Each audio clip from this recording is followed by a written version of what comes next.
Komisi Pemilihan Umum Kabupaten Kebumen mulai melaksanakan sortir lipat surat suara untuk Pilkada serentak 2024. Proses pelipatan surat suara baik untuk Pilbub maupun Pilgub selesai dalam 7 hari ke depan.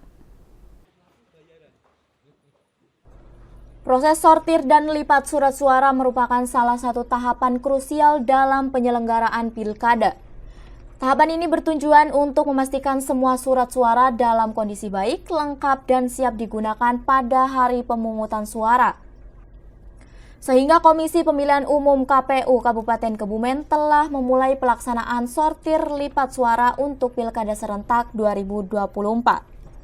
Kasubag Umum Keuangan dan Logistik KPU Kebumen, Rizkia Farika, menyampaikan sebanyak 1.105.312 lembar surat suara saat dimulai dilakukan proses penyortiran dan pelipatan. Rencananya proses sortir lipat dilakukan mulai 4 hingga 10 November. Adapun proses sortir lipat surat suara dilakukan di 2 lokasi berbeda. Untuk Pilbub Kebumen, proses berlangsung di gudang KPU yang berlokasi di Desa Surotrunan, Kecamatan Alian, Kabupaten Kebumen. Sedangkan untuk sortir surat suara Pilgub Jateng dikerjakan di gudang KPU yang terletak di Desa Muktisari, Kecamatan Kebumen, Kabupaten Kebumen.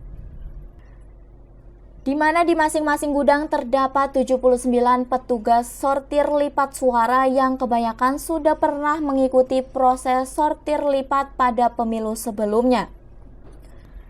KPU Kebumen sendiri memberikan upah sebesar Rp100 per lembar surat suara yang berhasil dilipat.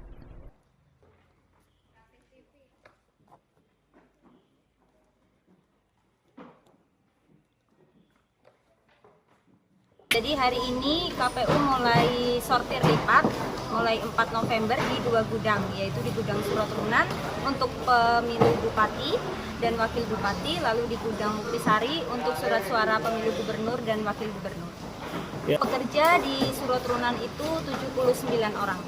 Untuk selesainya targetnya? Targetnya kami targetkan sih dari tanggal 4 November sampai 10 November. Total surat suara itu sesuai DPT plus 2,5% yaitu 1.105.312. Nah, terkait tadi kan ada beberapa yang rusak, itu bisa disampaikan? Ya, jadi untuk surat suara rusak itu nanti tadi sebelum mulai sudah kita sampaikan kriteria surat suara mana yang rusak dan surat suara mana yang masih layak untuk digunakan. Nanti kita lihat lagi yang rusak akan kita mintakan kekurangannya.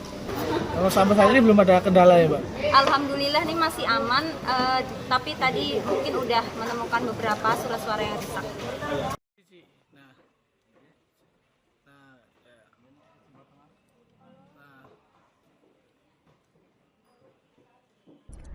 Dalam proses sortir surat suara juga ditemui beberapa surat suara yang rusak seperti warna tinta yang pudar, gambar terpotong, terdapat noda tinta, serta surat suara yang tidak presisi. Surat suara yang rusak tersebut nantinya akan diakomodir untuk dimintakan ulang sebagai penggantinya. Dari Kebumen, Parianto, Banyumas TV melaporkan.